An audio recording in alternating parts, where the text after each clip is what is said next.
String key.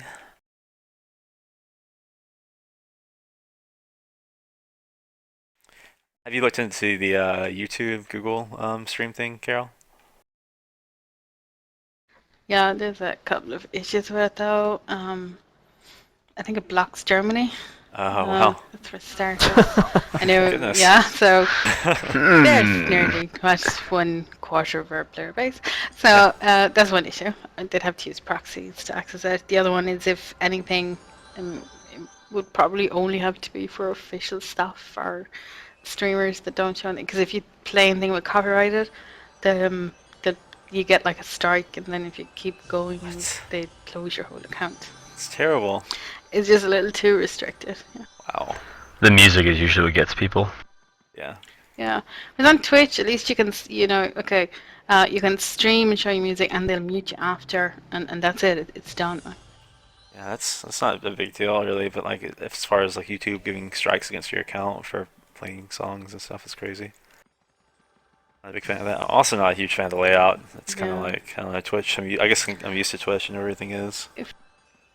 Yeah, well, see, Twitch has everything sewn up at the moment, but with they just need to lower the restrictions or something, or deal with it after the fact instead of. Because even said that on your stream they would put up a YouTube thing, you're breaking copyright or something like that, like on the stream. So what was the cap for viewers last night? The highest count that I saw was 271. 271. It's a lot of That was people. fantastic. It's not too bad.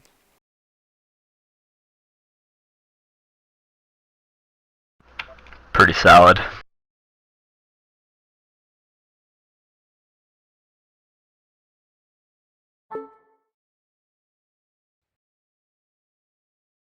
Yeah, I was delighted. I did not expect that. 5 minutes in, we had 54 viewers, and at that, I was like, "Woo, awesome!" And then like 15, 20 minutes, we were up to 80, and then You guys run a business and have that many, viewers on something that typically doesn't even come close to that. It's important. More about the. Oh, I think the stream went off. Yeah, I changed the setting real fast. Put it back on. Yeah, okay. It's more about we want the stream thing to be popular because it's really fun, and it's like the thing we want to be in with the popular kids.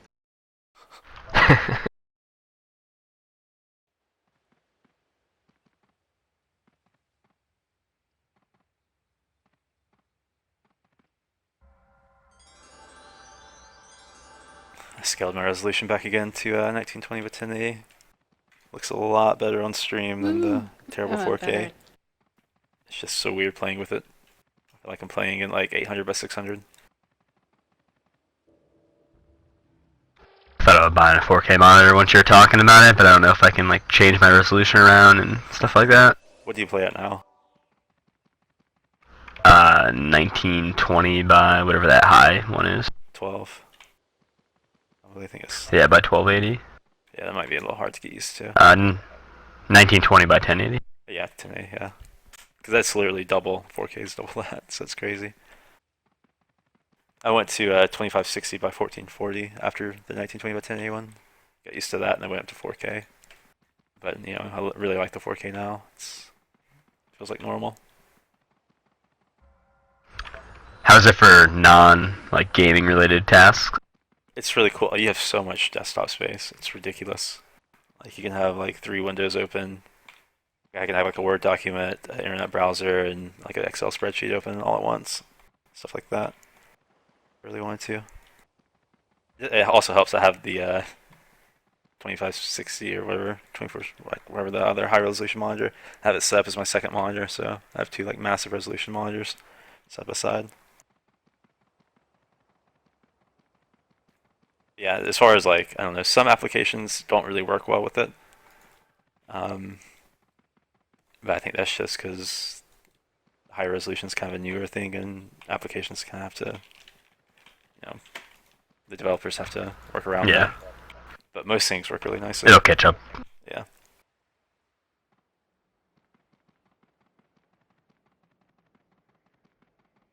I just really like all the space I have. Right now we're just waiting for some viewers. We really get into the podcast. We're going to talk mostly, I think the whole podcast is going to be devoted to probably talking about the 5v5 events. We've got Lou, who's a participant in it. He's going to join us to talk about it, so stay tuned while we get some more viewers, and then we'll get into it.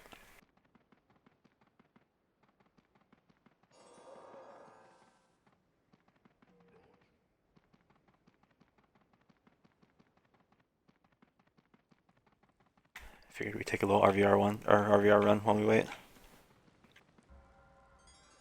Yeah, I'm just gonna try to scream ink.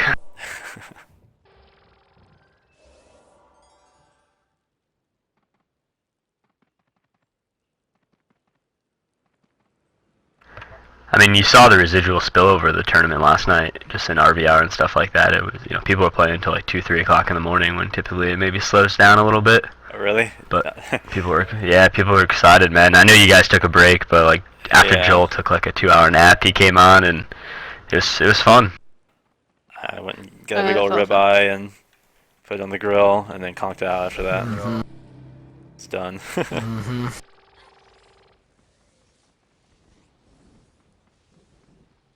This is Armson card. Oh, from the tower.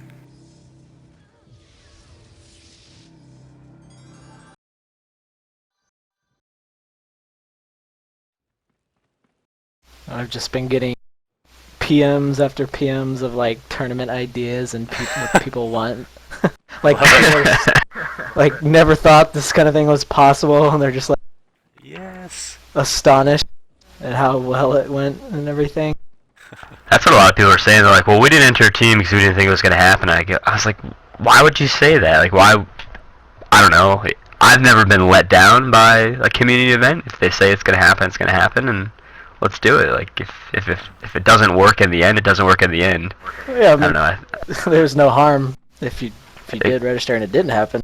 Yeah, then well. Yeah, I was kind of chatting with people. I was really surprised there weren't a lot more just kind of, what we'd kind of define as casual players, just bringing, like the 3 Thane groups and a bard and a shaman or something like that, just to kind of have fun and see what happens. Right, I was expecting a lot more next gimmicks. time. There was a little.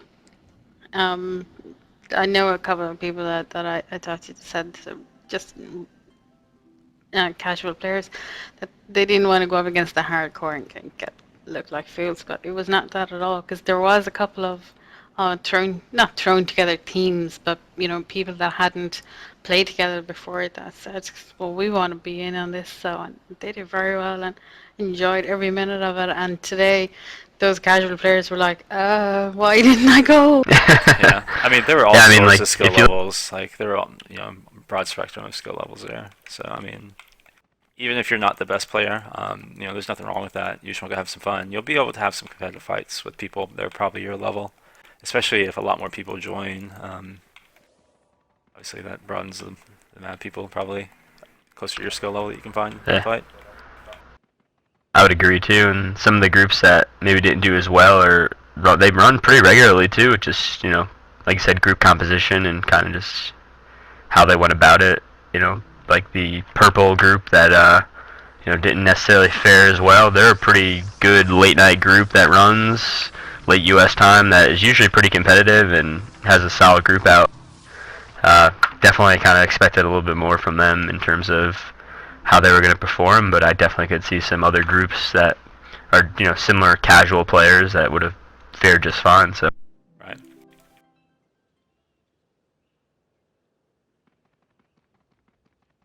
And I mean, upsets always happen. Like, your set may just happen to be the perfect counter to one of the better player setups, and you can steal a win or something. Or they almost happen. Or they almost happen. We're gonna sauce away, I think. We knew going in that champs were our biggest issue. Tank groups with champs. Yeah. I mean, we knew. You still have sauce, Leah? No sauce, but I'm charged. Oh crap. I'm snared. You can just keep going. Perch. But we should be able to run away.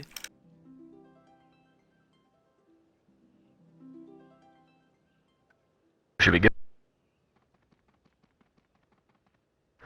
Yeah, I mean, I think the format of the tournament overall was it was perfect in terms of the instance and the zones and stuff like that. I'm sure we'll talk about it for a while, but Yeah. 2 thumbs up initially.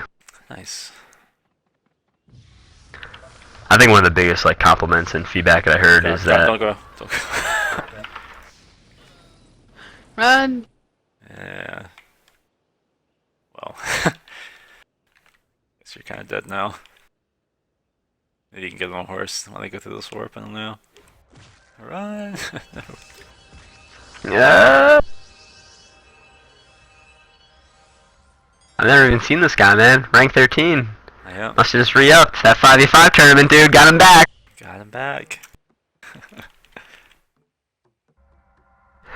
What I was saying is that a lot of like tenured and seasoned players made comments that they learned a lot from watching the tournament, primarily from the commentary and stuff like that. Just little things that they didn't know about a class or an ability or something like that. But just from a strategy standpoint, what works, what doesn't work in a different environment than they've played previously.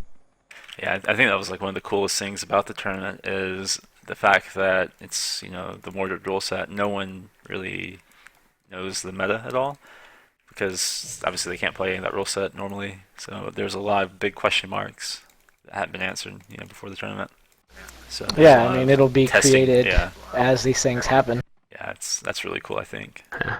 Because you know, as far So, as funny story. alpha versus mid, it gets a little stale. They're, you know, the same setups. There's not much variety, I guess. Like This is so much better. Yeah, it's this so way. much cooler. Yeah. Yeah, It's the gonna BD constantly actually change played. too. That tune I played is actually a Mordred transfer character that hasn't really been played since then, so it's kind of cool to bring him out for the first time in that type of rule set. That's pretty cool. I like that.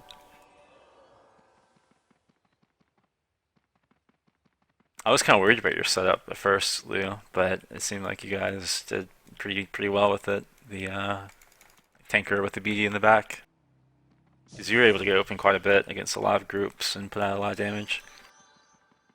Which I figured. Yeah, and hindsight probably should have run a healer over the druid. Well, yeah, the reason why we ran the champ is because we knew we'd know who we were fighting after the first match. So we went in just kind of standard main lord spec the first match. But then after that, we knew who all the groups were. We knew what their comp was going to be. So we utilized the champ as either a BG bot or, you know, a push tank. And that's really why we ran him on top of obviously the debuffs and, you know, some of the potential damage they can put out, plus some good RAs like ST. You know, still debt tank, and still can float, still can peel. Pin obviously being a pretty powerful ability in the game right now. So. Right. I'm gonna go ahead and get the And podcast DAOC, started. obviously. We got about 21 people. Luke, can you turn yourself down just a little bit?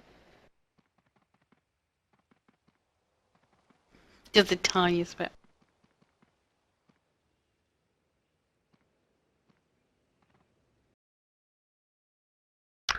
How's that, Beebs?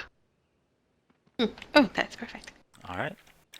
And on Thank that you. note, I'd like to welcome everyone that's watching at the moment to the Knight's podcast. I'm Obelisk. I'm joined by fellow Knight Kujii, the community manager Bevan, and a participant of the 5v5 tournament, and someone that likes to talk to me about the game in general. He has some good ideas and whatnot. His name is Lou. He's with us here. If you guys would like to say hey to everyone, that'd be great. Hey, everybody, this is Cooch. Hello. And that's Bevan, and then Lou right here. Hello. And as you probably know, if you've been following the DAOC Twitter page, Facebook, reading the Herald on post count, anything like that, or watching Twitch yesterday, we did a big 5v5 tournament on Pendragon. It was a Knight-sponsored event. The developers definitely did a lot of work in as well, but it was our first big Knight event, our first tournament in that setting, I think, in DAOC history, if I'm not mistaken. We've had other types of tournaments before in the past, but as far as like a structured tournament like that, I think that's the first time that's happened at an official capacity. So we held that yesterday. It was a 5v5 tournament with Mordred rule sets on Pendragon. We had about 9 groups show up, and we did a group style bracket, and then we went to knockouts, and it lasted for about 7 hours. We streamed the whole thing on Twitch, so if you didn't see it, check it out on our VODs, and also check it out on the DAOC YouTube channel. But yeah, we had a great time. I think the overall opinion of it from most people is pretty positive. I know I had a great time. I did a little commentary with a couple other people on the Twitch chat, or sorry, over the Twitch stream. And yeah, everything ran smoothly. I didn't participate in the tournament as far as playing, but Kujii and Lu both did. So I'd like to hear your thoughts about the actual fights. How were they for you guys? It seemed like most groups had a decent time, and I think Kujii, you guys made it. You were the third place winners, so that's pretty exciting for you guys. How were the fights for you guys? Was it pretty fun? Oh yeah, we were pleasantly surprised with the competition and the turnout. It was definitely great. I mean, this is what my team plays for, this kind of competitive kind of fighting. So a whole event centered around this thing was just what we've always wanted, so it was perfect. Yeah, that's great. Yeah, something like this is awesome. You don't see sometimes for a competitive DAOC player, it's hard to really find that competition nowadays. And to have a tournament structured around that's definitely fun, because I think there are a lot of people that enjoy competition that still play DAOC. It's just sometimes hard to find each other, hard to be around at the same time and things like that. I think. Well, yeah, that was. Yeah. Go ahead, Lou. I was gonna say that was the great part about it being a 5v5 tournament, especially now with obviously the player base and the spread out time zones and the combined servers. Putting together 4 other buddies was a lot easier than putting together a full 8-man to run around and kind of be competitive during the prime time hours that normal AV8 runs. So 5v5 was a good suggestion and a good choice that you guys went with. And I think one of the most unique and most fun parts about the tournament was the Mordred rule set, the mixed realm teams. I know beforehand we announced the tournament like 3 or 4 months ago, so there's a lot of time for people to kind of think about their Mordred setup, Mordred 5-man setup. How did you guys, where did you guys start with setup-wise, and how did you guys evolve over, the months leading up to the tournament? Because I'm sure the setup changed quite a bit for both of you, or at least your ideal setup. Oh yeah, we started out as a full caster group and ended as a full tank setup. So, I mean, a group of us, we sat down and we hashed this thing out for weeks and weeks, trying to figure out every possible option. I guess it didn't work out. I just saw the time and effort put into it didn't pay off as much as we'd like, but we definitely spent a lot of time thinking about it. And we practiced and practiced, and eventually we ended up as tankers. I don't know, our setup when we practiced it wasn't beatable. Like, we weren't losing to anybody. We fought against the 2 teams that won, and we were beating them consistently when we were practicing, so it was just going great. Fortunately, some things didn't work out how they were supposed to for us, but it's our own fault. We lost, so there's nothing really to say. But yeah, it was definitely drastic from how we started to where we ended up. We started as casters and we ended up as the tank group. Mm-hmm. Now, how did you get to that? How did you get to the tanker from the caster? Is it just kind of figuring out that in small scale, being able to cover people is easier, I guess, for the tanker? And yeah, as casters, like we should have asked the champion team if they wanted to fight us for fun, because when you're fighting a full caster group against a full tank and a small man, there's not much room. There's no breathing room, especially when one of your classes is Thurgis. So all he can really do is nuke and pet, and the Thurgis pets aren't as deadly against the tanker as like a red menstrual pet, because the thing's unkillable. But we can kill the third pets off of ourselves, like I'm a warden. So it's not that big of a deal if the warden even got petted at all. Right. It's a lot easier to lock down 3 casters, especially when there's no one to peel, and it's hard for them to do damage to us as Armsman Mauler with Valkyrie and Bard and Erub. So it's really hard to kill. That's the whole point around it.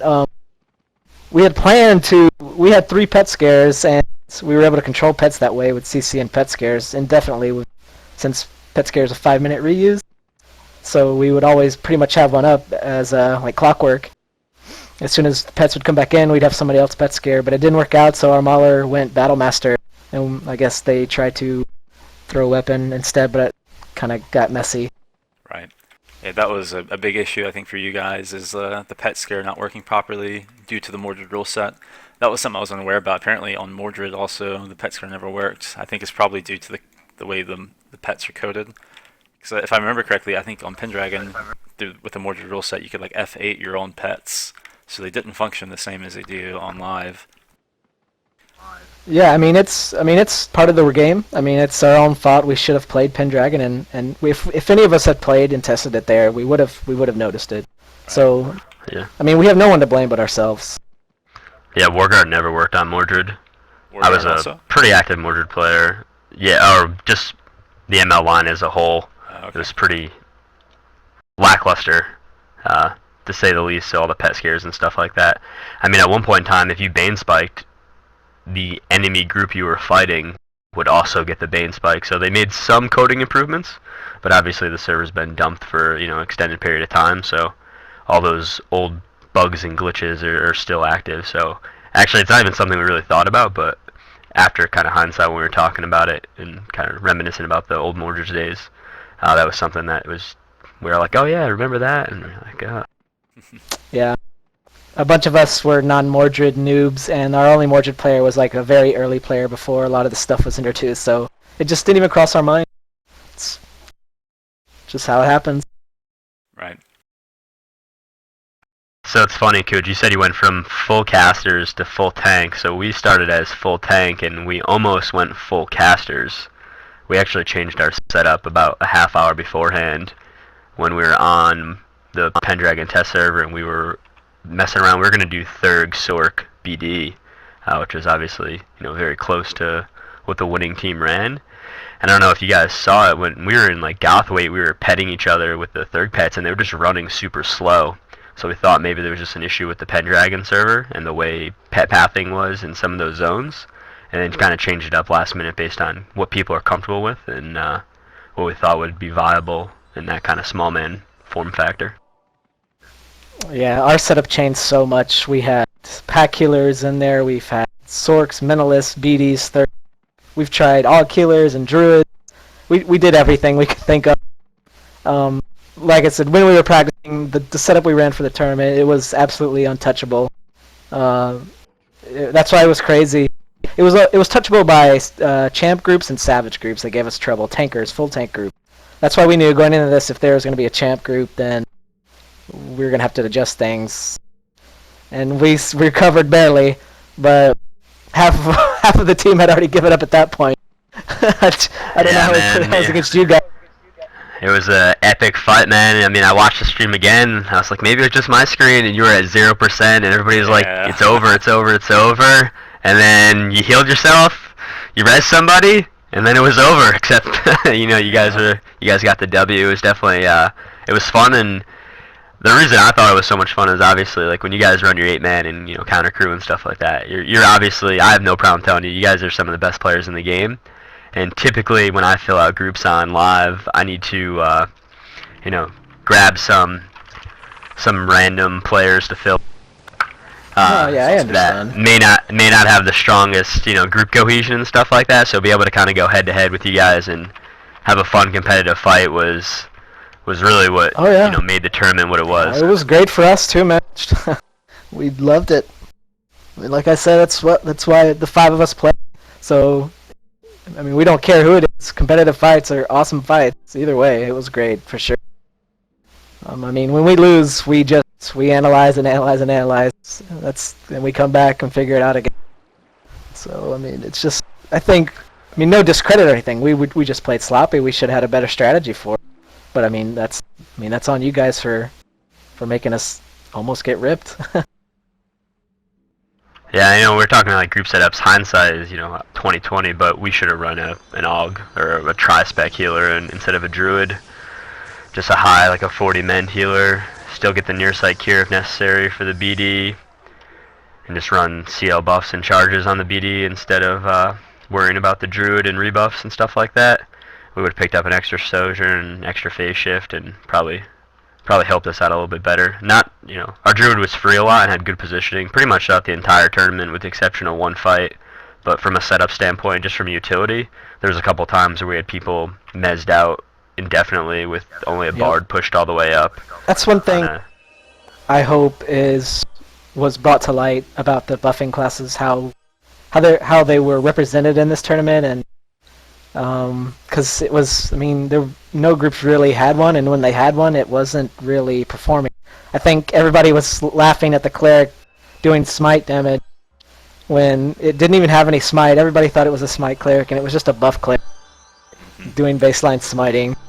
And then obviously you said you wish you had an Ocular over a Druid, but the top two teams both had Oculars. So, I mean, and our team, we didn't have a healer, period, any kind of main heal class. It's just, I don't know, I hope it's shown some light for the competitive scene anyway, how Druids and Clerics are just kind of, and Shamans, like, they're just kind of useless right now in Dark Age. I mean, also when you can't even use normal buff bots like you can like now. Like most people have buff bots, and people still weren't running buffing classes. Exactly. And we also you can even pot and supremacy pot on live, and they were banned from the tournament. Yeah, so that's even crazier that there were no buffing classes with no supremacy pots, no buff bots. It's wild. It kind of shows how, I guess I won't say useless, but you know how unnecessary that is to groups nowadays, and how those lines probably need to be looked at. Not to get into a big balance for discussion, our group, but yeah. Yeah, I mean, just using the champion buffs. The champion CL buffs are 10 points off of normal buff. And if you stack that, Yeah. And base they're buffs, it's like unshearable when you 7. cast. Yeah, unshearable when you cast it on yourself, right? And you can get every buff from champs except for base decks. And on tanks, obviously, not many tanks care about base decks. So you're basically unshearable class when you're on a tank now. Correct. So Dustin plays, which you should. He plays that champ pretty regularly in my live groups, and he is always unshareable. All he needs is haste, and he actually has his own haste. Yeah, you can actually get that too. I want to say it's 16%, 17%, something like that. It's 16%. Yeah. My champ, I run the same thing. I have both. I have all bases and haste for my champ. But I mean, it's crazy. I don't mind the CL buffs. I just I don't want to take anything away. I want to add things to the druid and the cleric and the shaman. Right. I think. I mean, yeah. I mean, honestly, I'm not a huge fan of supremacy pots, but I don't want to mess with the CL buffs. Those are okay. Yeah, I think further changes to supremacy pots can make them a lot more in line with what I'd like them, or where I'd like them to be. But yeah, all in all, it was just pretty balanced across the board yesterday during the tournament. I mean, when it got down kind of to the knockout round stages and even some of the group stages, there weren't a lot of lopsided fights where you're like, all right, this is over, 20 seconds in, which still happens, fairly regularly when we run around on Uane. It was cool to see fights kind of extended for 4 or 5 minutes with various setups. Right. Now, one concern I kind of had going into the tournament was the downtime for the groups, because we only did one match at a time, and that was in order to show every match on the Twitch, commentate every match, and also put a little less stress on the organizers. But how is it for you guys as participants having to sit out for extended periods of time at some points while other groups played? Was that kind of mitigated by the stream? Because hopefully the stream was kept fairly exciting for participants and other viewers. Was that how was that for you guys, I guess is what I'm asking. Did you guys get too bored or anything? I mean, we liked it. We used the time to talk and discuss what happened, what we need to change, and that during a kind of bigger halftime break we took, I completely respect regrowth and set up bars and got a template transferred over there in case we fought Hin's group in the finale. I was gonna respec regrowth completely and not have any kind of shield or anything and just sit back and confuse, just play like a regrowth warden. Right. But we never made it, so I didn't even need it. But it was good to have time in between the fights to just change some things in case we had to and discuss what happened. So I don't think we minded it. Plus the stream is up, like you said, so we could just watch that. Yeah, it was no big deal. Yeah. All of us planned to dedicate the day to Dark Age, so there's no problem. Yeah, definitely wasn't bored throughout the course of the day. Good. I know there was some kind of discussion about just getting to a groove if you were fighting, particularly when we got to the knockout rounds. Sitting around for a while and then doing one and done was maybe something we can just kind of reevaluate in the future. Yeah. Obviously, you know, we're in a time constraint, and the group, you know, matchups change and stuff like that throughout the course of the day. But the group stage was fine the way it was. It was entertaining, regardless if we were fighting or not. We watched every fight. We talked about every fight we saw. We talked about what, you know, how we would fight this setup and so on and so forth. I just think maybe when we got to the group stages, doing 3 fights back to back to back to kind of do a best of 3 when we got to the knockout round, would have maybe get into a little bit of groove, because, you know, one big mistake and the fight's over and you didn't really have a chance to do anything else. Yeah, that's kind of something we were looking at, because originally we were looking at this and we were thinking we'd have more groups come, get signed up and stuff, because we heard people were saying like there's going to be like 10 French groups and there's going to be, you know, all these groups think, you know, got a little overhyped at some point. But you know, we were just worried about the time it would take to complete the tournament. And that's why we decided, well, we may have to go into a second day. We don't want to, because it's hard for people to clear their schedules 2 days in a row for Dark Age, all like participants. But we wanted to make sure that we could get it done in a timely fashion. So we were like, well, let's just do the semifinals and the finals as best of 3. However, once we got to the tournament and, you know, there's only a quarter final match, it wasn't as big of a deal. We probably should have just on the fly changed that to a best of 3, I think. But we didn't, unfortunately. Yeah, I mean, there's always next time, as they say. Yeah, definitely. I think even with greater numbers, it's going to be, if we have greater numbers next time, which I expect we may, time's going to be an issue. I don't know if one Saturday is going to work, Right. but we don't have to worry about that now. We can worry about that when it happens. The other thing to do is just not stream every fight with commentary. Yeah. You know, kind of do like we do in the World Cup, where there's certain games on prime time and there's certain games that aren't. You know, nobody wants to see 2 teams that are already kind of out of it. Obviously, you know, it's for everybody, but for the sake of time, Well, you know, we can have games going on all day, even in the AM hours, and Carol can stream everything. She doesn't need to sleep anyway. Like, she could just be there. Yeah, I don't think she sleeps at all anyway. Thanks, from what it Kujii, yeah. seems. She's up at like probably 3, 4 a.m. her time a lot, it seems. Why are you still up? She was uploading video yesterday. I was I just going to know. bed. It was like, I don't know, 2 a.m. Yeah. I was like, oh my god. I was like, Kinda I'm going to was bed. Crazy. though. I wanted to sleep in today, so I thought if I didn't get them all done last night, I wouldn't get, you know, a break today. And I said I needed to do nothing today, so. You know, I'm that's not what I gonna lie. I went to bed last night, but I laid in bed for like 20 minutes, couldn't sleep. And so I got up, went upstairs to my computer room, and just watched the streams. Stayed up all night until like I took a nap in the afternoon. But yeah, Yep, I watched them as well. yeah, just stayed up and watched them. It's addiction. crazy. Yeah. I went through and watched. I didn't get to every see fight, everything. too. So yeah, it was nice being able Yeah. to go back and Honestly, the best part that I was looking forward to is listening to the commentary. Yep. And I had like people send me today, old players who came back and just let me know like they were watching the whole thing. They put it up to their TVs and just relaxed like an esport. Like, it was great. That's I think awesome. everybody really enjoyed it. That's really cool. They were like, I mean, it's you so had some much old fun names in there. watching. Oh yeah, it was awesome. Crazy. Except for this guy, so don't die. Oops.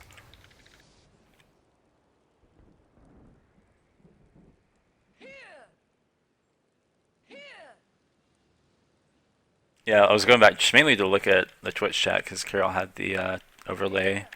Yep. I saw a couple people exactly. say, Me I want to too. react to Yeah. it and stuff like that. So it's awesome. I'm not sure to go. The best part is Twitch chat between the pizza party and is it Mainland Champions? Your group? Yeah, dude. Oh my god. I went back and I can like squint and read it. There's a few players that I normally invite to my groups that may be blacklisted now after the lack of faith they had in my That's team. Stylus. Stylist, Alex J, man. Alex No J, faith, no dude. faith. Lou's dead. Damn. He said you're dead Dude. like 12 times at the end. I was wrong. Stylist, though, man. Guy is a troll, man. There were a few apologies flying out after that. Yeah. Excuse No, it was good fun, man. I mean, obviously, everybody knows, Counter Crew, Mofang's group, yada, yada, yada. It's a big, a lot of the community knows. Time out. Please don't call us Mofang's group.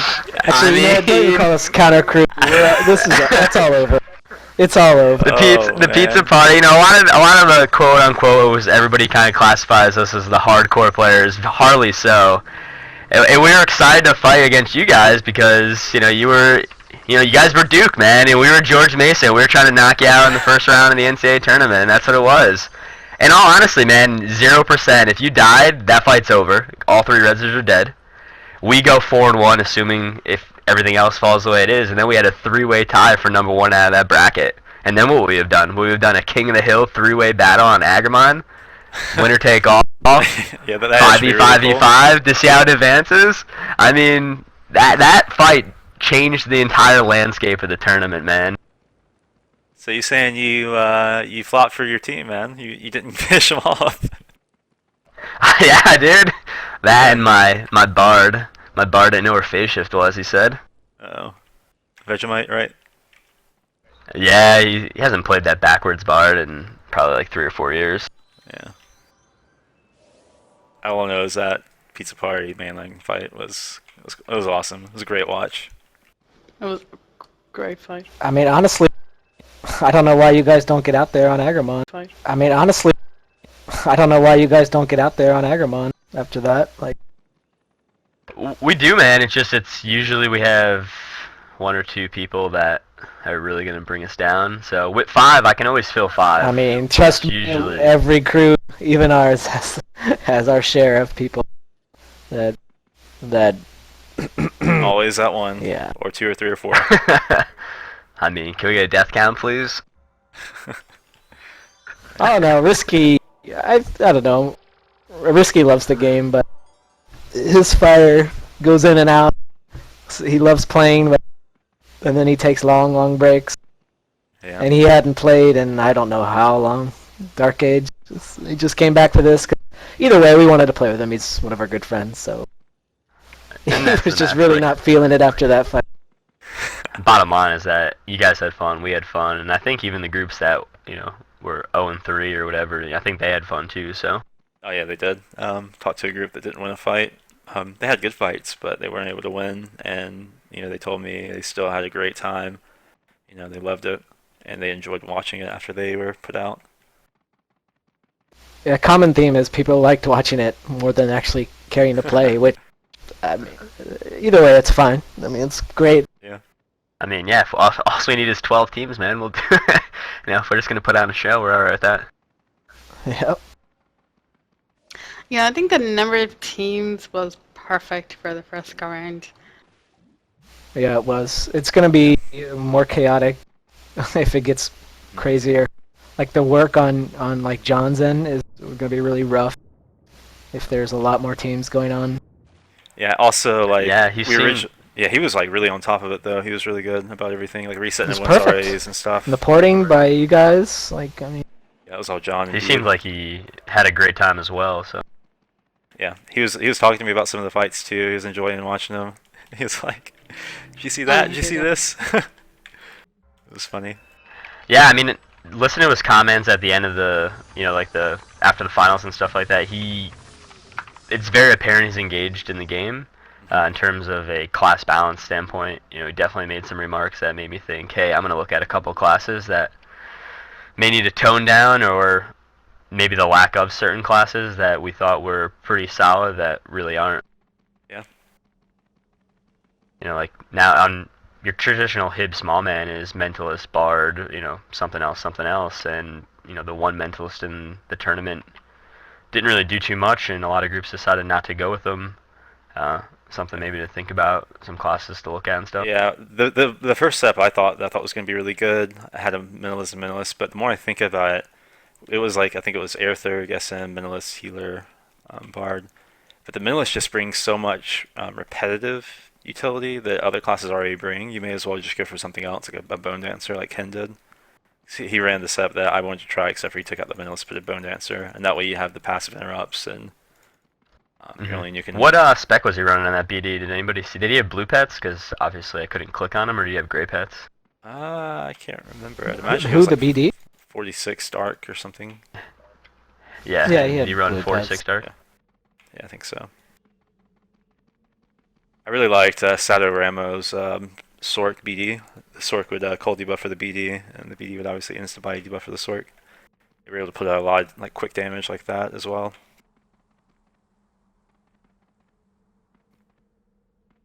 Yeah, I mean, a lot of the thing with the Mentalist is a strong class on him, small man or in a group, so I don't know about changing anything with them, but it's different when you take away from Realm to free-for-all rule set. Like, Right.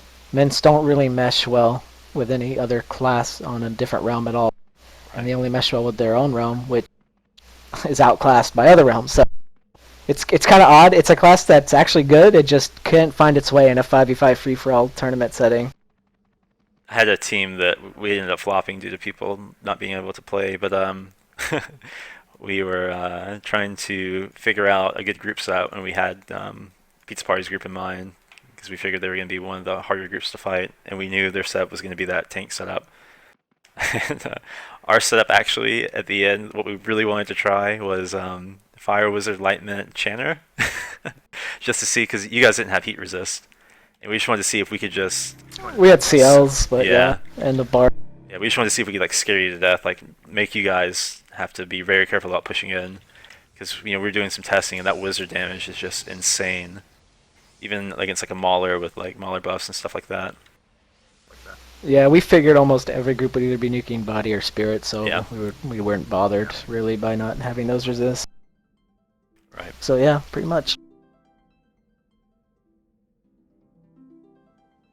Yeah, I was liking, you know, we were thinking about sort cab, BD, that we have a lot of pets. I think the cab at that point would go some sort of split spec with, like, maybe yellow near sight, since your body debuff can come from the BD. That way you have a lot of utility there.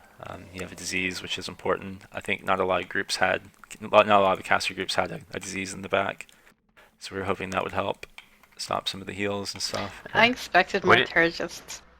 Yeah, we there didn't were see a lot of only red near side either. 3 Thurgs, I think. Well, if we didn't run the tanker, we would have definitely Run had a Obi. third. Oh yeah. Oh, and you see these guys? Alright, Scoutsman is going to sauce away. Yeah, we didn't see a lot of red near side either, which we thought was a little... We're kind of surprised. There's just no way to get it. Yeah, it's so hard. There's just no way to get it. The classes that have When you're only red limited to near sight, 5. Yeah. Yeah. Plus, I think most of the utility trains come from Soul, and, like, so the L doesn't really fit there. The like Spirit or Body train. You can't really The run RM a lot of doesn't health. fit. Yeah, Yeah. the Sup RM just doesn't bring enough, I don't think. I guess it could have fit in some sort of SM Thurg setup, but I mean, you could have done like rune carving RM Thurg, Eld. I mean, everybody still nukes cold. yeah, you just don't have the But- big Thurg nuke at that point. The air stuff. Right. But yeah, that could have worked possibly. But it seemed Like, I mean, we thought of everything. We can't. The tanker seemed unbeatable. Like, I don't know. It's crazy. yeah, I had some ideas. Yeah, that I mean, I'd we were like gonna to run a tanker try. too. Yeah, I think the tanker is very good. I think it takes, I don't know, I think it is beatable. It's just very, very, very, very difficult. You almost have to play perfectly, and that's very difficult to do, especially against good players that make you mess up. We talked about double champ, Valk, healer bard. The biggest issue were champs and savages for it because it could just kill the warden too fast. And when the warden goes Yeah. down, it's just And You want to fight this the other thing one behind was us? really champ, bad for us. savage, Five. Valk. Sure, It's whatever. like Tillini, baby. It's like rank 12. No, it's run. Rank 13 cleric. Rank 12 cleric. Friar. yeah, beef. So Agramon is getting a complete revamp. I don't know how much we're able to speak about. It's up to. Yeah, well, Carol, John but- mentioned that he said, you know, he talked about the underground keep. Did he say just everything pretty much? Yeah, he said a lot of things. He said there's going to be a complete layout revamp. There's going to be the main thing he mentioned was the central keep underground. It's going to be added, and I think And even the think top is going to be completely towers- changed. yeah, the whole Terrain layout's and yeah. renaming it the Isle of Man. Isle of Man. Yeah, it's going to be known as the Isle of Man. I'm You pretty should excited have for just that called it change. anyway. Kuji's Island, but I guess Him's Well, I mean, Island. Actually, when Inside. those mainland champs come out, it's going to be the Lou Island. Oh, wow, Ooh. there you go. I'm You know not what? pretty It should excited be about called that the change. Tournament Champions Island. Just go ahead and It call should. it In's Island. We almost had Nordics Island. This team pitcher, man. We did almost have a Nordic Island. Yeah, those guys kind of impressed me. I thought they weren't going to do as well as they did. That three, like Sato Ramo, very, very coordinated together. It really showed there, and Tom did very well against you guys, and the Og Healer was able to just keep everyone alive forever. Just our own fault. Yeah, We had plans for this and we didn't execute when Yeah. a healer gets left behind, and he just came back. I took the blame for that fight. I should have sat right on him and just waited out of his meds. But, Yeah. you know, hindsight, man. it's hard.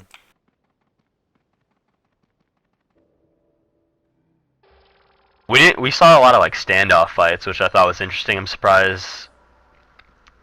I know people were cautious because the majority of the tournament was one and done. Even if you lost in the group stage, that really could have cost you.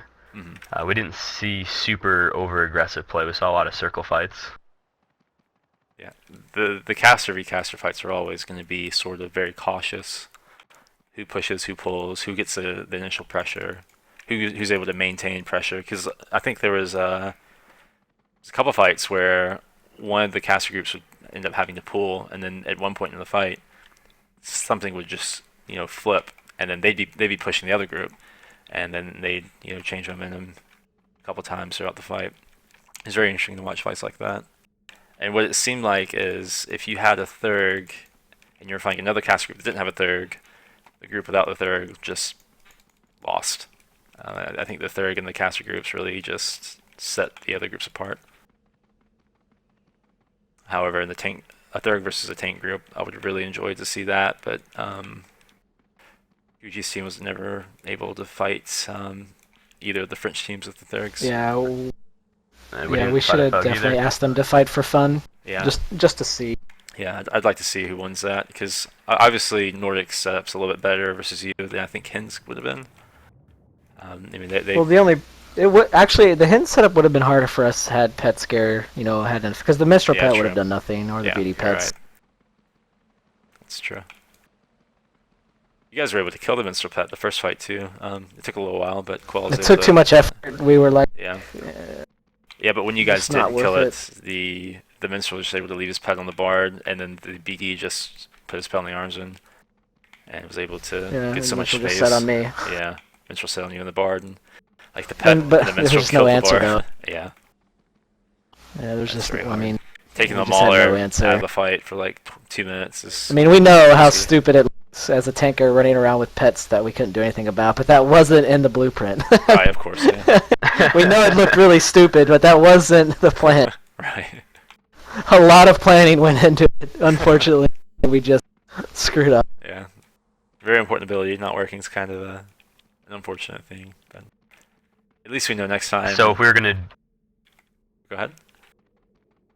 I was just gonna say, with that being said, if there was gonna be another tournament, which I'm sure at some point in time there will be, are you guys a fan of the Mordred rule set? I mean, I know Oh, me yeah. personally Oh, brought yeah. back a lot of. 100%.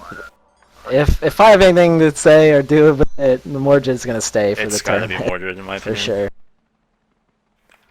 Just makes it so much more I interesting, liked and the borders, yeah. Hmm.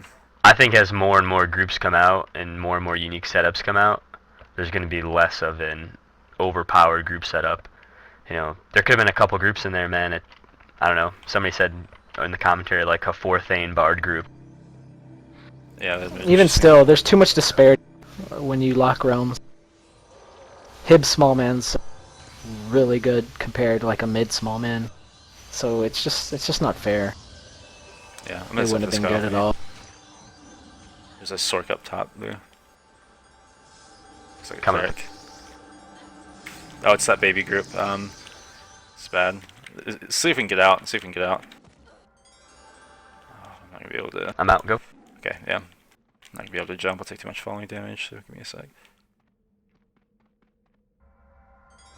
But yeah, super excited for the, like. We immediately were like, we're ready for the next one. You know, when's the next 5v5 going? We were ready for. Oh, that's awesome. Yeah, we just, I don't, for me, I don't want it to lose its luster. Like, I want it to be this awesome event that we can get 300 viewers next time. And if we do it too often, if we do it a month from now, it'll probably be a hit again. But then, the Yeah, next of course. month, The No, next no, no. will wear off. the next month it would fall off, and then the next month after that, it'd be nothing. It'd just be regular. If we limit, then it'll be much more set out, and I don't know. I think it's better to wait. Plus, it's a lot of, like John had to basically work on his Saturday. So I mean, so did Beeb. Yeah. Oh, we enjoyed it. That was okay. But we I mean, couldn't it's do just- it every Saturday. I mean, yeah, you're just not gonna be able to do it all the time. I mean, nobody wants to anyway, except for me because I like to play a lot. But Any thoughts of making the matches kind of, instead of one and done in the group stage, kind of doing best of threes and stuff like that? I think I know it's tough from a take too time. long. I think if you look at, Yeah. I don't know if you watch a lot of European soccer, but like the Champions League has something set up. It's like the group stage is like we did there, and then the top, and this league, the top 2 teams advance. We have the top 3 teams advance, but and then the knockout rounds all have essentially 2 games, and they combine the score. But in here we could just do best of 3 after the group stage and knockout, and I think that'd probably be the best bet.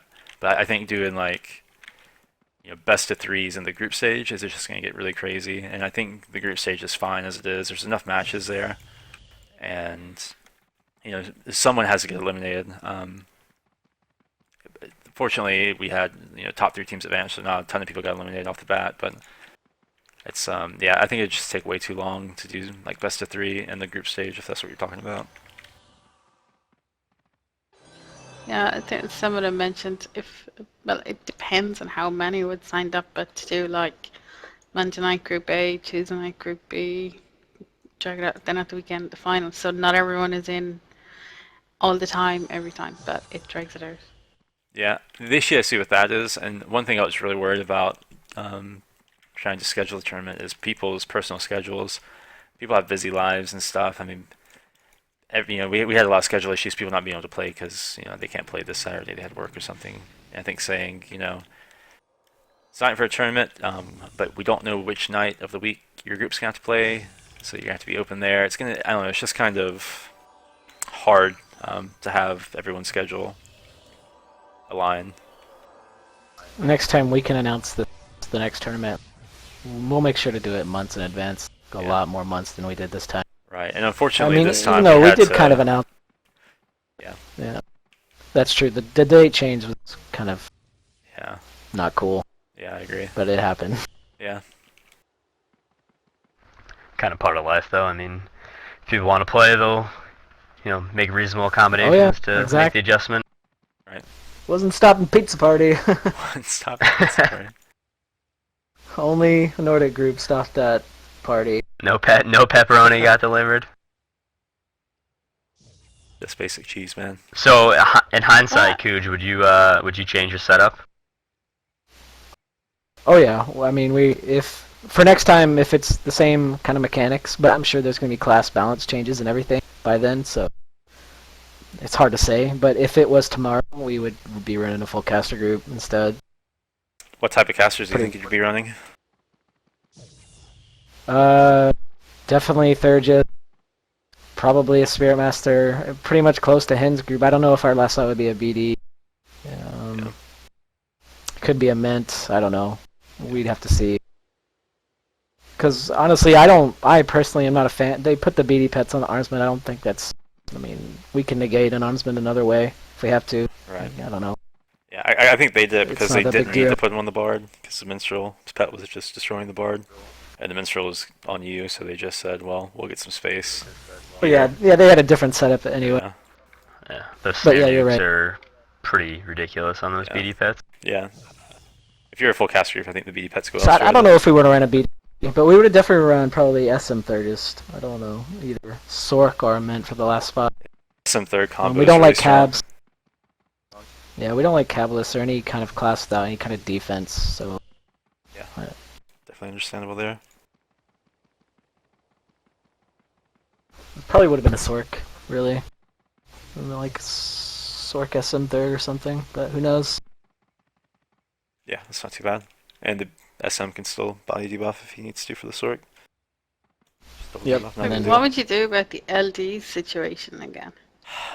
There's not much we can do. There's I just think. no way around it, though. Yeah. Like I know a lot of people kind of like, what, they LD they're out, and I'm like, they're like, that's stupid. I'm like, I don't know what else to say.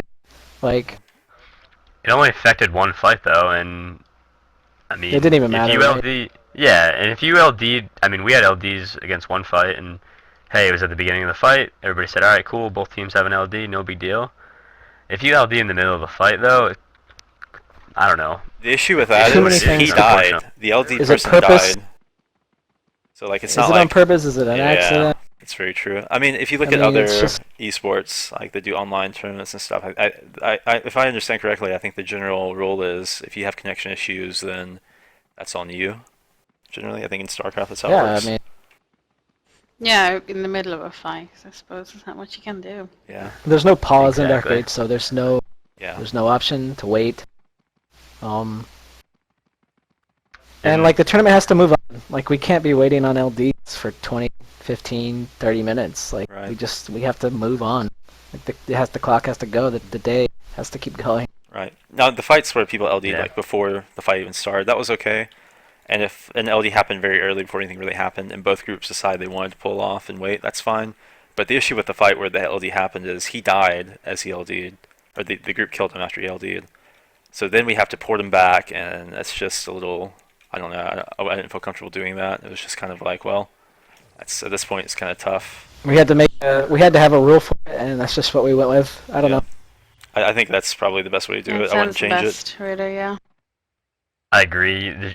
You just can't. It's unfortunate, unless somebody completely, before the fight starts says, hey, there's thunderstorm outside, I'm ALD, and they LD before the fight starts. As soon as you engage, it's over. Yeah, Fight 4v5. right. Even still, even like before the tournament, like or before the fight, like we can't wait 30 minutes on one guy. I mean, Oh, definitely not. Yeah, that's something that I was. so I mean, and that's why you have your backup though. Like we gave team 6 people for a reason. So I mean, I don't know. There were answers to everything. If people didn't want to use their 6th, then then there's not. Yeah. then they have to get a lose or loss. Like I don't know. This poor Friar's about to get blunt with his I guess I guys. wouldn't be opposed to 4 people trying to beat 5 either. I mean, whatever. I don't care. But we can't wait all day for an LD. Definitely not. I didn't mind waiting a little bit, like especially I think there's a couple LDs like the final match. Obviously, it's the final match. We'll wait. Well, we could. Yeah, I mean, a final match we Yeah. could wait. Like the final 2 matches, Right, but 2 teams or 4 teams, whatever. originally after the rule was, I'll announce the fight. You have 10 minutes to be ready to fight. So I wanted to make sure Yeah. I gave Honestly, people time. You probably even could have cut that down to 5 minutes. And Yeah, just for I the didn't sake know of- how much was needed and everything, but it's definitely 5's fine. We do need to work on pre-fight setup because the first fight we had, I think we kind of got into the ab group and they weren't prepared or something. They didn't even have speed warp down, or I don't know. It just seemed like I don't know if they were ready or not. They said. I remember that fight. Yeah. They said ready, I believe, in the captain's chat crew. The guy said ready. There was a couple like things, especially from a viewer standpoint. They like to see what the percentage are of people's health and stuff like that. Some overlays. Oh well, yeah, Maybe. talking about changes. That's Yeah. definitely one of the big changes. Yeah. Yeah. See, that's the thing. If we put this a year from now, we can have time to maybe Broadsword can have time to make some of the stuff a reality, like the health bar thing over everybody there for the viewers. Yeah. And then for like the start Yeah, I of the don't know about fights. that. Yeah. But I mean, it's just, I don't know, if just I random do thing. log. The streamer could have done it easily. Yeah. With hindsight, we didn't really. I don't know. Now we know what. We didn't needs even to be think done. about it, so I Yeah. mean, it's good to know. Yeah. And then for like the ready, set, go, all Beeves has to do is send a master command to the instance. Everybody ready. Just like if you accept a guild, everybody accepts the ready, then boom, it goes live. I don't know, something. Yeah. We can figure. You guys can figure something Yeah, out. as we at some went point in on, time, I but- tried to, talk into the region or the chat group, the captain's chat group, and make sure are both teams ready. Yes, okay, go. Good luck. Type of things. And that worked out fine. I mean, yeah, I kept saying like, be on your toes. that's why the other thing too is I try to get my team as soon as we ported in, as soon as we were buffed, like away. Right. Oh shit, I'm stunned here. Shadow I'm Scouts getting too. black. Yeah, dead. Everybody wants them nerf vamps. Stealth cruise, man. I mean, we could definitely figure some way out to get the health shown. Either I think monitors the or easiest thing whatever. is Bee has 2 accounts in, and her main account that she's following the fight, she's in one group, and her second account, she's in the other one. And we use Twitch to kind of just pick out part of the second account. There's a way you can do it in OBS. Yeah, crop to only out the crop area. out the Yeah. group health there, so you can see how that's going in real time. And that way there's no like hard coding that needs to be done. But also health bars Yeah, we over don't people's wanna do head any in of APA fights would be pretty cool. So you can just like see if That's crazy mechanic change though. It changed a lot about the game. Yeah, that'd be in so general. crazy. You're not even targeting the champ, but you know he's at 50, so you know that you can get some quick nukes into him and kill him or something. Spike him down whenever you Yeah. get a That's a moment. I huge mean, it mechanic just changes change. everything. Yeah, it just changes the whole, yeah. We don't need to be doing things like that, Obi. Yeah, we do. It'd be Kidding pretty me? sweet. Something That'd be else. awesome. Yeah, new UI changes. It that would part be of it? cool. That'd be sweet. I'd love that. Think of all the health bars you'll see in the Zerg. Oh, God. my god. I think for a latency issue alone, it wouldn't work. Yeah, well, you look at StarCraft and games like that where they have the help of each. Yeah, it unit works in and WoW. stuff, yeah. I mean, you could always like have a button like to toggle it and stuff, so it is less resource intensive. Yep. Yeah, any new MMO UI has it. Yeah. So, But like, you it's can toggle the it's like a DAOC UI, hard-coded but thing. you can toggle names easy in this game. There's like a button for it. You can just add a button to toggle That's true. health. So I need to get off so fast. So what about the maps? I still can't believe we had. Oh, go ahead. So I was gonna say I still can't believe we had almost 300 viewers. It was pretty cool to see a lot of old names. It was so awesome. Like I don't know, specifically Native, and I remember when Native played on Mordred and he released his Fire Wizard video.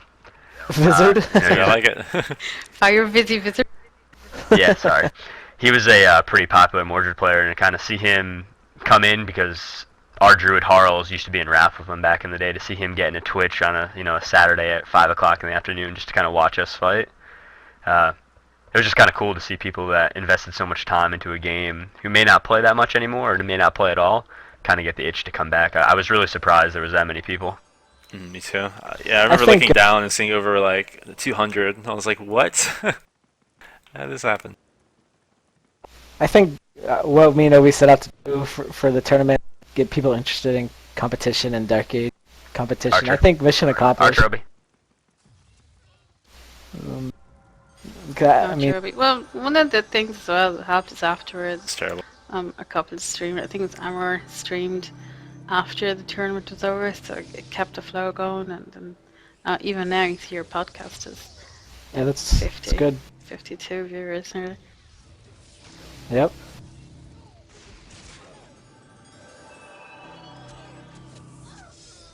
So we're on a bit of a momentum. So how do we keep it going? We've got to think of something next. Yeah. Some type of Well, creative something tournament. not. Yeah, but something not as serious. I mean, it could be serious, but not like a 5v5 Still or separate. 8v8 or 6, whatever. No, that shouldn't be that regular at all. So what we should do something more regular and less involved, something more easier and casual, I suppose. Something like a 2v2 free-for-all King of the Hill type of thing would be fun. Where you I mean, just I enter a love duo. I love the seasonal thing that we were talking about. I mean, I think it's great and it's low key. I'm a huge fan. Even 2v2, it'll be, if we set it up officially, it'll still take, it'll still be the same thing as 5v5 essentially in terms of work and luster. In Probably. my I opinion. don't necessarily mean like a tourney like that where just an event type of thing where you register a 2v2, a two-man team, everybody gets instanced into a zone, 3, 2, 1, go. Winner at the end wins. Like a King of the Hill type thing. Yeah, like a King of the Hill Yeah. type of thing, and just do like 20 people at a time, and then whatever, and then kind of bring everybody together for a final and something small. Yeah. It only takes 2 people to input. It's only you and another buddy, and still do Mordred style rule set, keep people entertained and interesting, and Something move similar on. to that's what we actually I planned think on you doing. should- Oh, go ahead. Oh no, mine was a joke, so go on. You're more Okay. serious. Anyway, what we had planned on doing, but I ran out of time and wasn't able to do it the weekend before. But the weekend before the tournament, we wanted to kind of do a really casual, informal, like testing of the server, and have everyone bring out their 5-man teams, and we'll meet on Agravon. You can have some fights versus random teams. You can just say, hey, you guys want to fight? Okay, let's go fight. And then at the end, we're gonna do a big King of the Hill where all the 5-man teams just go to Agravon. And then it's just a big battle royale until whoever wins wins. We should have made that as kind of like an after party kind of thing. Everybody stick Yeah, around that's here, true. That report would've been everybody a to good idea. Agramon, and just get out there Instance everybody in and and zerg each other. Yeah. 3, 2, 1, go. But yeah, Kujii, you were saying about the seasonal thing. A lot of other esports do seasons, and I don't know if the podcast was streaming when we were talking about this, but I really liked your idea around Yeah, a we can talk seasonal AV8 night. Yeah, so what's been going on at the table ever since the event, like yesterday? We've kind of, what talks right now is kind of like a seasonal kind of 8v8 night once a month kind of thing. Like pick a day out of the month, and you bring your 8v8 group to wherever it's going to be, and you fight other groups. You just run out there, run around, and you fight other groups. And when you win, you get points, and when you lose points, I believe. And yeah, at the end of a season, which could be 3 months, 4 months, 5 months long, you tally up. Everybody tallies up their points, and obviously the group with the highest points win, and we could get some kind of reward for that. And that could be kind of like an ongoing thing for like 4 or 5 months. That's a lot less serious and takes a lot less effort. People could obviously buff up themselves and just run out to Agramon themselves or wherever it would be. Since Agramon's getting changed, we don't know. But that's kind of what's been talked about right now. I don't know, it sounds pretty awesome in the early stages anyway. Yeah, I like the sound of that. Yeah, I can only get better. I think it would be pretty cool. Teams and people and, how to award. For example, if it was We like still need to based on figure point system. Yeah, how and Teams who. and how to and set up teams at the beginning of the season to kind of keep it consistent. It doesn't have to be like, I don't know, well, that's just something we have to figure out, but that's kind of the idea that's going on. What you said though is pretty fair, Kuj. Just do a team captain. So if it's Team Lu and Team Kujii, and Team Nordic and Team Hend, if we fight any of those groups on during this The set points time are based on on this the captain day, and rather than the team. yeah, right. Because I may have 4 guys who are with me all the time, or gals who are with me all the time, but I have to pick up 4 casual or region players who we just want to go out and have a chance to earn points. Yeah, we That's could do why I that, don't or we could necessarily have know if like you can punish. you could register 16 people or something like that, of people that you may pick up. I don't know. It's something we have to work on. I would say you'd have to go the other way and say something like, okay, out of 8, it's may not be possible to always have the exact same 8. So while we did 6 for the 5v5, you could say out of the 8, Yeah, exactly. 3 or 4 have to be the same people. And after that, That's true. it's fine, it's whatever. Yeah, we could either you could register 16 total people and you could use any of those people you wanted anytime you wanted, or you could register 5 people that you always have to have. Or otherwise, yeah, that's a good, because pretty much every guild or group has always had a core, and they fill around that. So Yeah. yeah, it makes sense. Yeah, it makes sense too. And obviously, if you one didn't show week, the 8v8 night, you wouldn't lose anything, you just wouldn't gain anything either. So so you get no points if you're not there. So if you have because 1 week Kujii could be grouped in Lou's group, and then the next week in a different group. So it would allow for that as well, just switching up. I kind of like your idea, actually. Register the core. Oh, would you You like have a to core of 4 subscribe or to my newsletter? 5. I already am, thanks. That is true. Like you said, Yeah, a core is usually what you have, and that's probably the best way to do it because, and then, from a reward standpoint, the core is, maybe you have 6 slots to register your core. You have to have at least 3. Those 6 would be eligible for rewards based on where they seed, and everybody else is just kind of a filler. And it'll give people an Yep. incentive to be attached to a And you team can and fill kind up of any play with week the you same want with people. anybody. Exactly, yeah, or start their own team or something, yeah. Yep. And like you said, if you do it over, 4 4 months, months, then 5 you months. do That's maybe it, do like 3 the times a year. 3rd Sunday or something. Yeah, or and then whatever you it may be. end it. I mean, you end it after one of the 4th or 5th month. You give it. I don't know. You could give it a month break, and then you just start up another one, and it's always going on. I like that. And then we can still have our tournament and whatnot, and any other event. I think that's just a way to kind of drive action around a specified time area too, and Yeah. that's what we always talk about. Yeah, It's a lot of it's a fun lot when of the there's feedback 5 I or was- 6 groups out. Was like, I'd like to incentivize it more, so where like if you participated, you actually got a new unique item. Just for participating, you don't have to win or anything. Instead of driving new content through PV, which is good. I mean, we're always going to need PV, but at the same time, there's no reason we can't make a new item and new loot from RVR, some kind of RVR thing. So I don't know. I think it's an option. Could have like gem or a jewel or something come if you just enter in the event for one night of the I month. say ask for everything and just see what you get. Ask for Yeah, everything. I like that's it. pretty much what happened with our tournament. We asked for everything and Yeah. almost got it. I wanted flying dragon mounts. Would've been cool, but No, me didn't too. work. That's true, actually. We did ask for mounts. Yeah. And titles. Oh, we asked so for we a couldn't lot. get those. Let's punt for some stuff, man. Yeah, I mean, hey, we asked for everything. Yeah, Beep told me to ask for everything, so I was like, alright, I'll ask for some off-the-wall stuff. Be really cool. Yeah, do because it can give ideas for other things that we didn't think about. Or if you came up with a few ideas when you said them to me, we were able to expand on them and think of other Right. things as well. So Definitely. If you don't ask, you don't get. Exactly. Now, Beep, I have a question I mean, from the rest I can see Head. is no. He wants to know if the reskin weapons, if those were going to be able to be tradable once he got them reskinned. And I told him I think they would be, but I'd have to check with John's because that was kind of his call also. So do you mind asking him at some point if the reskin sure, weapons would be will able to do. be traded once they're reskinned? So he might want. I don't know. I don't know what his idea is. I can't wait to see what they do, I know it'd be cool. the winners, with their weapons. Right. I wanted the Thane tuning fork on my vamp.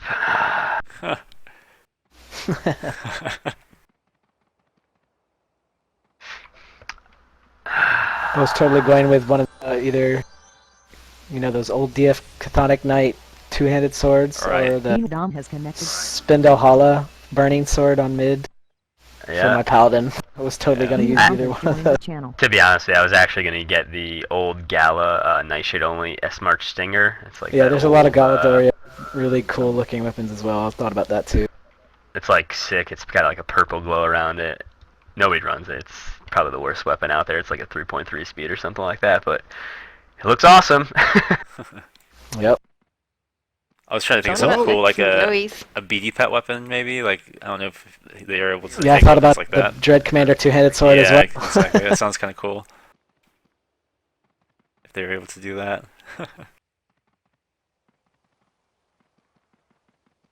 Yeah, I definitely think it'd be a weapon for my paladin, though. Even though I never play him at all anymore, but it's definitely I don't know, big Yeah, two-handed me too. weapon. Be fun to have. Yep. Like my main class is a bard, and harps are not very What would you cool. do in a bar though, man? Get that harp reskinned to something? I mean, We go back to Phobos full time. I don't know. should got like a custom flute or something like that. One from some mob. It looked pretty cool.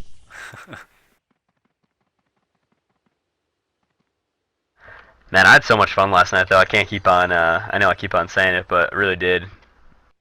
Yeah, it was a great time. We all did, Yeah. for sure. Definitely loved like commentating it with Wes and Joel. of watching the fights, and you can keep going. It was fun. Someone asked earlier, I think we kind of got sidetracked. As far as the maps went, how did you guys feel about the map choices? Were they all pretty Well, decent? We had For us, yeah. it was a tanker. Like, it made no difference where Right. the fight was really. Yeah. There's a couple fights in like Salisbury's Plains where you could take advantage of line of sight when there's like a hill. Yeah. I mean, we had practiced for any of that, so we had no issue. Right. Yeah, I wanted something I mean, it that didn't matter. I had think a it's little cool. bit of terrain, but nothing crazy. But you Yeah. know, just something interesting. The terrain was great. Little concerned about the mobs. It didn't Yeah. directly impact us really at all, but just from That's kind true. of Right. watching it, like at one point in time I had a cliff beetle on me. I was trying to get to break my route, and that would have been really cheesy if I was able to do that. I actually killed it with my staff, but it really wasn't the point. I saw some random mobs just kind of on people, and Yeah, I did too. I don't Yeah. know. Just that was That's a good point. just a little bit of a concern, but Yeah. obviously kind of part of the game. I like the terrain because there were some maps where you could have like I remember you messaged me when we were fighting Tasty Treats. You're like, where are you? We were actually like up the hill in the woods trying to like swoop all the way around. We were trying to I was trying to pull a dragon swoop like nobody's business, and obviously it didn't work out for us. But I liked them. They were large enough where it allowed you to kind of just go, but they were contained because there was walls and stuff like that where you couldn't have dodged forever.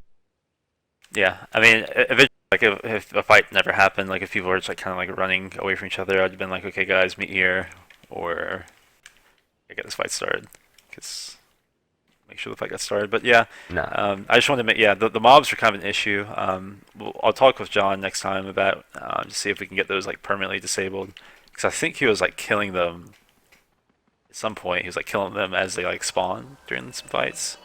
That's a lot of work on his part, and I don't know how much effort it is to actually turn off the mobs in the area. But yeah, there were a couple times where some mobs kind of got in the way. I tried to pick. Again, I can't comment if they hurt anybody, but I think the impression was they were interrupting and kind of causing chaos. Yeah, even exactly. If they weren't. One definitely broke my mez. Some gray pet broke my Yeah. mez one fight. No, they definitely kind of. I just interfered a sorry, little I'll bit. just break in. Hens just asked in the chat if there's be pictures or official stuff about sorry for the topic change, but the Agrumon changes coming in the next newsletter. We'll have a video Oh, nice. of the new Agrumon and terrain and Oh, stuff. I'm freaking pumped about that. Make sure you're subbed. Yeah, go to the darkagecount.com and subscribe at the top of the page. I don't think the Knights have seen a video either yet. We've seen some like paint sketches, like MS Paint type sketches, but no video yet. I'm excited to see that. They're awesome. Yeah. Yeah, that's gonna be See pretty See cool. the things I send. I stuck around for a while, obviously, and heard all the interviews and listened to John speak. And obviously, not being a knight and just being a kind of a casual, a regular player that can only follow along with everybody else. I was super excited to hear, particularly when he commented about how he took some notes and realized that some things need to change based on. Well, it seemed to open what his he eyes saw, about competition in Dark Age, period. Yeah. Which, which was super sweet. I mean, just thank God. Yeah. I've said, I mean, me and Obi have had these conversations before, and Kuj, I think we might have gone back and forth a couple times as well. The reason we play is because we want realm points. So I want a way to make more realm points. In that situation, the tourney was great. I had a lot of fun, but like you said, you can't do that to, the luster will only go so far if you did it, every week or every other week or whatever it may be. Some incentivized action in order to earn out realm points is, I think he was open to. So pretty cool. Yeah, and also he mentioned he used to when he was a player just like all of us, and he was a competitive type player as well. He liked to I guess 88 probably and stuff like that, and it's cool to hear that the developer has a stake in the competitive scene as well when he did play. I'm sure he has a stake in a lot of different play styles as well, but that was one of his play styles that he did enjoy, was the competitive aspect of Dark Age. He said he played with some guys that played in the tournament as well, so that's kind of cool. I was waiting to see who was gonna dime him out for that, man. I don't know. forever. Maybe that's why Kujii didn't die at 0%, man. I don't know. He knows Lou, let I'm it just messing go. with him. I'm just teasing him. He knows that. No, man, they're strong players, man. They're good. Not as good as we would like to be, apparently. More work coming on that. Well, next time you know Amen, your man. weaknesses and Hashtag you know you gotta have some more, I guess, effort put into it. Like you said, your team was kind of rusty, and certain people were. And Yeah, stuff like Quell's that, booted, for sure. So. I'm just kidding. What are your guys' thoughts on the Agumon changes in terms of centralizing action? Haven't really had a chance to talk to Obi or you about it, Kuj. Are you guys excited? You hesitant, or? I like taking a neutral stance, because last time, I knew about the NNF changes as well, and it's hard to judge this thing on before paper, it happens. yeah. Like it's impossible to know how this is going to end up.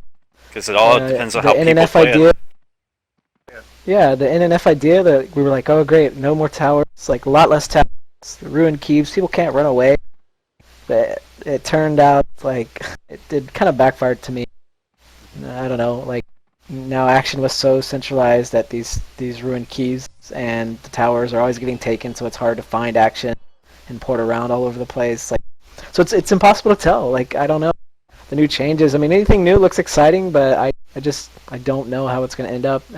I'm at a similar situation now where there's some changes with towers and things like that, and I don't know how it's going to affect the game again. So it's really hard for me to judge. I'm just kind of neutral. Right.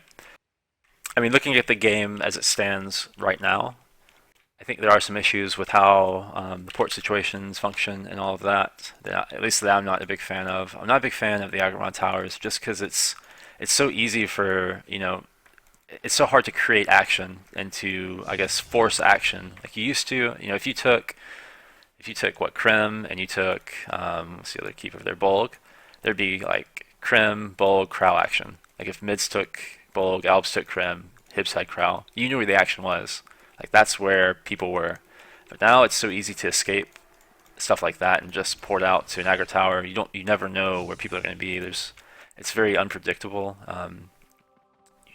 You don't know where people are going to go, so you have trouble finding action a lot of the time, which can be an issue. You can't predict it. Yeah, exactly. It's unpredictable. So, Hi, Adam. hey, what's up, What's Andy? up? Welcome to the podcast. But that's something that I see as an issue. At least like once it becomes like around this time and a couple hours after this time, U.S. time after U.S. time, action gets really spread out, and it's just hard to find other groups. People are probably wanting to fight, but it's hard to find out where they are. Yeah.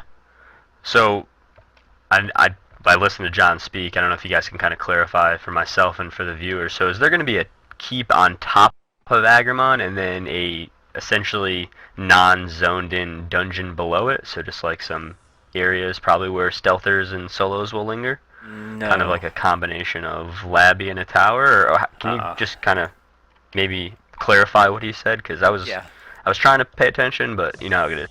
Yeah. Well, from my understanding, and he's talked with us about these changes for a while, and he's changed his mind. He's thrown out different drawings and different ideas and stuff. So it's constantly an evolving idea. At least it was for the past couple weeks. But from my understanding, there's going to be sort of an underground, hollowed out area, sort of under like a hill. Like take the center hill in Agumon right now. Essentially carve out under it, make it hollow, and then put a keep there, I believe. Although the whole entire layout is going to be changed, it's going to be a little bit bigger, so it's going to be a little different, but I think it's going to be just a keep under the ground. So it's going to be like, there's going to be like that's pretty much it. Underground, there'll be entrances. Yeah, so it's not necessarily a dungeon at all. And no zoning. Right, it's just a underground, gotcha. hollowed out area. And I don't know if there's anything Just like keep that in mind the game. the top is changing Right. quite a bit. Yeah, everything's changing as well, so it's hard to say, just hollow out the hill and Decade, and that's what it's going to be. But no, it's but just use that as a reference point, like just Yeah, I can understand from that. That makes a little more sense because just the way he kind of explained it, a keep, you just think traditionally a keep is on top of the lane, then he said an underground area, so. Right, yeah, it'll be an underground keep, and I haven't seen how it's going to look or anything like that. So I'm interested to see once we are able to see it exactly how it looks and how it functions and everything. We probably can assume it's going to function like postern doors, where you have to click, right click to get in, or if it's takeable, then you have to, Yeah. take it like you write in a Oh yeah, regular just like a keep normal door. keep. Yeah, I'd imagine. Just a standard keep. I don't know if you'll be able to like jump off the sides and stuff. You might be able to, or if it's going to be open tops, like most keeps are now, or if like there's going to be like, essentially a roof on it since it's underground. It'll be interesting to see what it is once they release some more information about it. Now, B, with that video, do you know if that's going to actually show the new changes? Like the new actual With the layout? video is maybe hopefully if everything goes okay time-wise and everything. I think so, yeah. Great, that's awesome. That's cool. I'm looking forward to that. Yeah, I hope it's that's how we can get it in, that timing lines up. Yeah.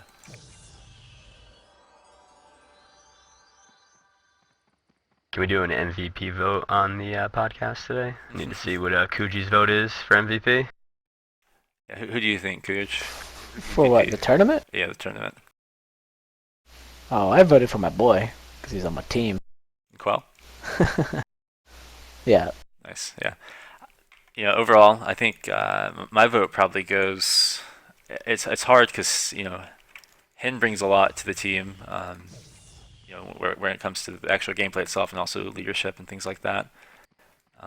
So I kind of like Hin as a MVP. He also had some really good times where he was able to kill stuff. Just seemed like he played very well throughout the tournament. Also, he's obviously the leader of the group. True, I guess, thinking back at the best, I guess the most valuable player. I don't know. It was really lopsided with the third, just like Eol in his fights, but I think a lot of that had to do with this group as well. It's such a controversial question, because do you vote for the best player on the best team, or the player that would have done horribly if they were on the team? Yeah. So like I look at somebody like Tom, who, man, if he wasn't in position to throw out some of those heals, man, Nordic's team would have flopped real quick. He was healing crazy. Yeah, Tom is like incredibly impressive against he's a great player. Yeah. But at the same time, it's hard for us to deal with an AUG killer Right. in that setup anyway. Like, I'm not trying to discredit him because he's obviously a good player, but I don't know. There's a time where in the first fight, he got left behind, him and the minstrel, and his caster was like pulling away from him, like while you guys were like all on top of them. Yeah, And- we tried to blitz him, and that's Yeah. our own fault. Yeah, at that point, I should have waited back there for the healer. And they kept pulling away from, even though you guys were all on top of it. It doesn't matter which way you pull once they're on top of you. Like, it doesn't matter if you pull left, right, front, That's what we back. thought. Yeah, and they just kept pulling away from the healer. In And I was the like, moment.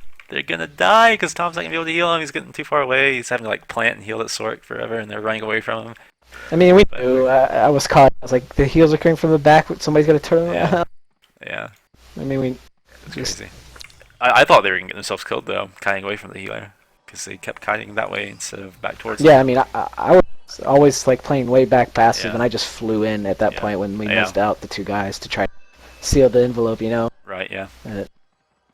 I think I should have waited just for the mez to come out. Yeah. Maybe. But- It's hard to. I don't know. Decisions come back and haunt you. It's hard to make the right one. Hard to know what's the right decision at the time. Yep. God, there was one time I think it was like 3 tanks on the Sork. It was like the Mauler with the like Matter debuff was on him. I thought the guy was gonna get like 2-shot, like essentially one rounded by like the roundhouse, the Phoenix Strike, and the Artisan hit. He just was tanking it all. It was awesome. Yeah, just for an MVP, like there's a lot of people in some top like 5 groups. Like so many good players. Everybody doing their job. Like Right. Yeah. everyone should get credit. Like everyone played really good. Yeah. So, I it's don't know. so hard to name one.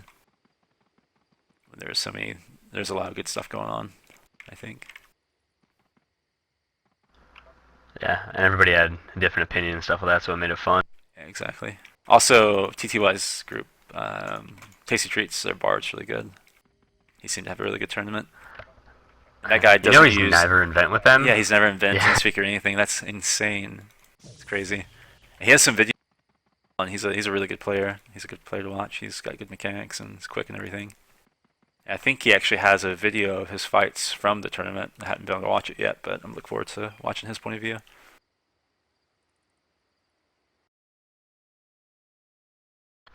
Yeah, those caster debuff trains, man. If you're on top of them, man, they eat you up. Yeah.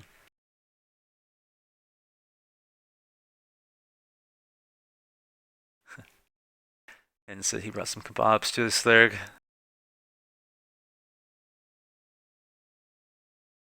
Yeah, I know if playing a third's easy.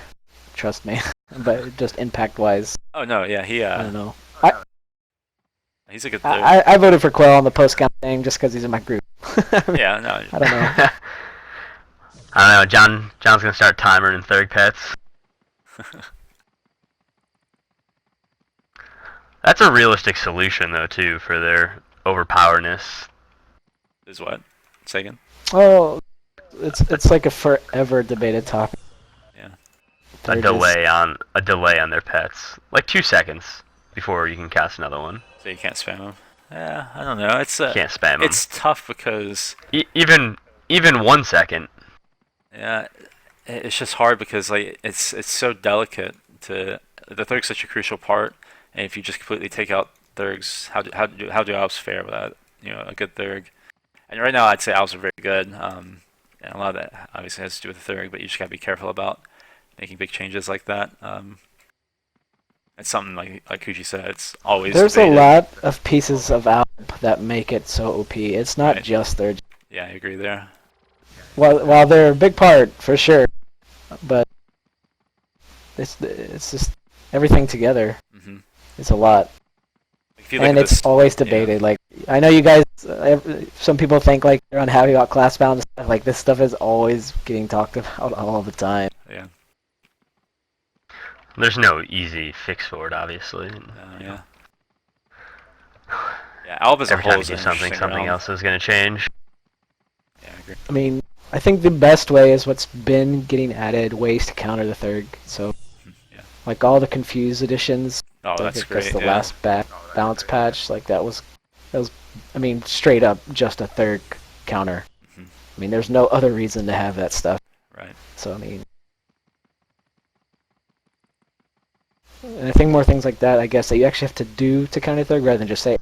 I'm a fan of not. I think nerfing a class period is like the last resort.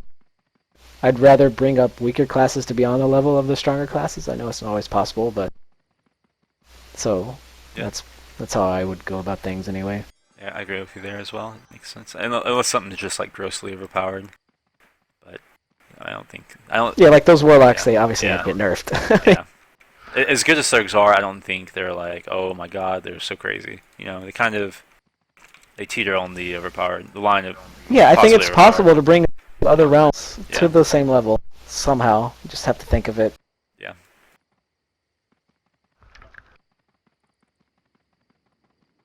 But yeah, I don't like nerfing things, period. Because, I mean, you devote all your time into one class and then it gets nerfed. And you're like, this is Yeah. boring, I'm quitting. Right. Yeah, it's true, man. I mean, how many people have high realm rank warlocks that they loved playing Right. that Yeah. have no it's gear on true. them right now? Right. I have one. I have two. Yeah. It's From Ywain and then a Mordred transfer tune, and they were awesome. They were so much fun to play, man. You can, if you wanted to go solo, you can go solo. If you wanted to play in a group, you can go play in a group. Small man, even better. And you just kind of had, and then, obviously now they still have their role. It just isn't why you I decide think to play the class warlocks in the are first a place. disaster. And I think warlocks need a heavy remake again. that poor but class has been this is a like topic cut for another day. apart, patched together, cut apart. I was trying not to go down that road with you, Cooch. Yeah, I know, I can't help myself, man. Stop it. Yeah. Hopefully, the next Viva. I can't remember when the class balance patch is. Is it the next patch or is there like a mini patch before it? You remember? 1.119 is the over your stuff, I think, the argument stuff. Okay. I'm not sure after that. Okay, because I remember they had like a big class balance patch coming soon. At some point, and maybe 1.112 or what, I don't know. I can't remember the numbers. Whatever is after the Agramon patch, maybe.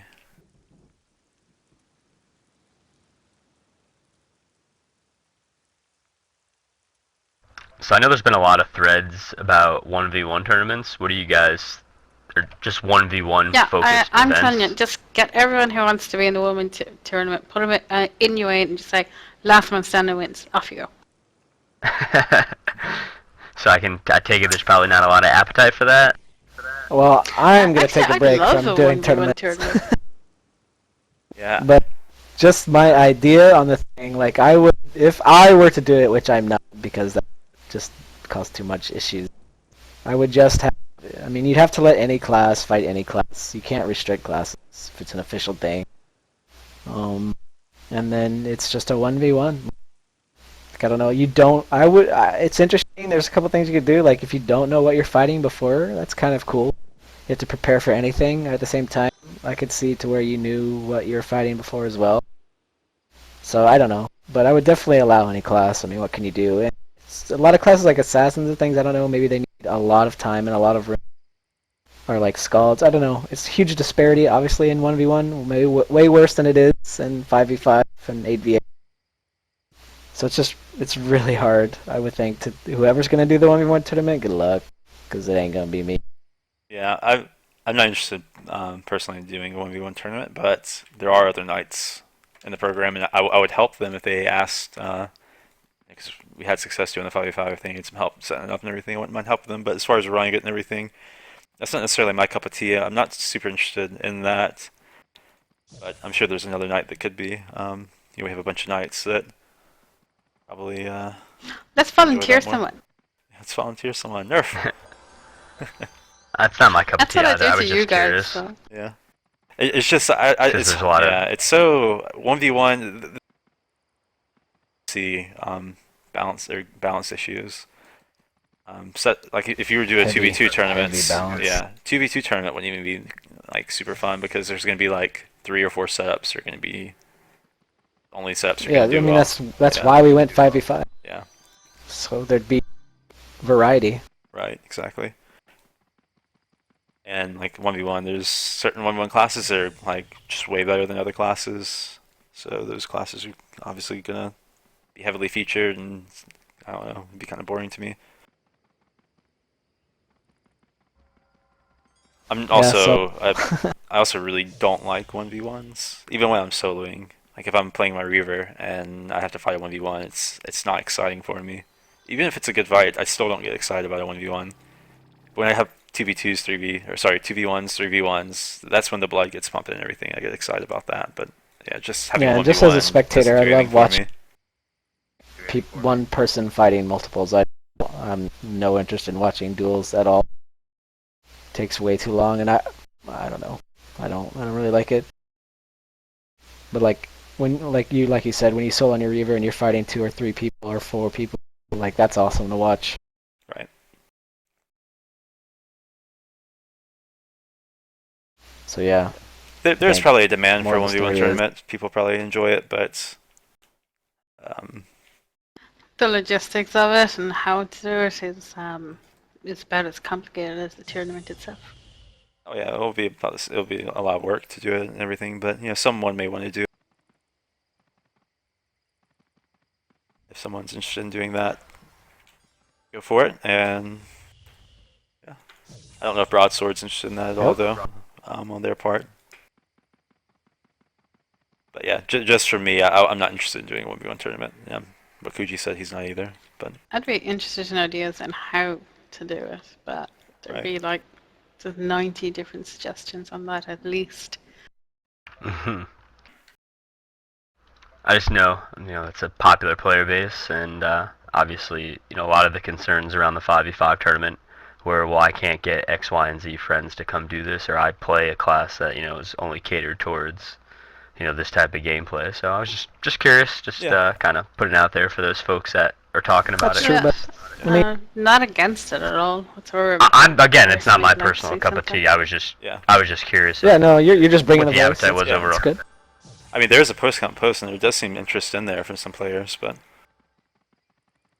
I said, that's not something I'm interested Yeah, I in think doing. there's even a solo ventrilo or something, isn't there? Yeah, there's a solo event. I don't know how often it gets used. I used to hop in there sometimes when I was running around, but never saw anyone.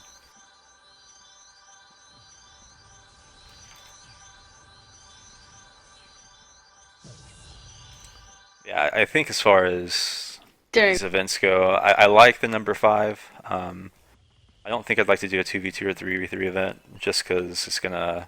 No variety. Yeah, It's yeah, gonna there's be. gonna be a limited Well, amount you'll of start success. watering down the events if you start doing 2v2, 3v3, Right, 4v4, 5v5. Yeah, we're not gonna do that. Well, I'm. If we were to do like 5v5 is Pizza fun. party's not in. Mainland Champs ain't coming. Oh, I mean, we participate if it was there. It was not something I'm gonna push for at all.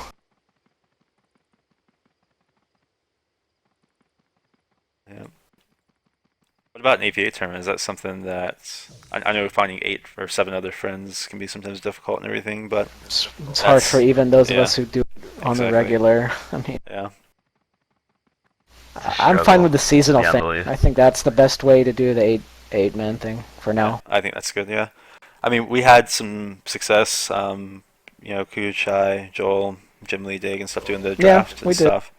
But that was a little different. It was similar. It was to drive AV8 action and try to hopefully build a bigger community by bringing new people in and stuff. But as far as the fight night, that puts a lot less pressure on us. Like when we did the draft. Oh, exactly. Yeah, it's making just the get out there draft with your teams, crew that you yeah. register once. Exactly, yeah. It's so easy. There's no work on our part really.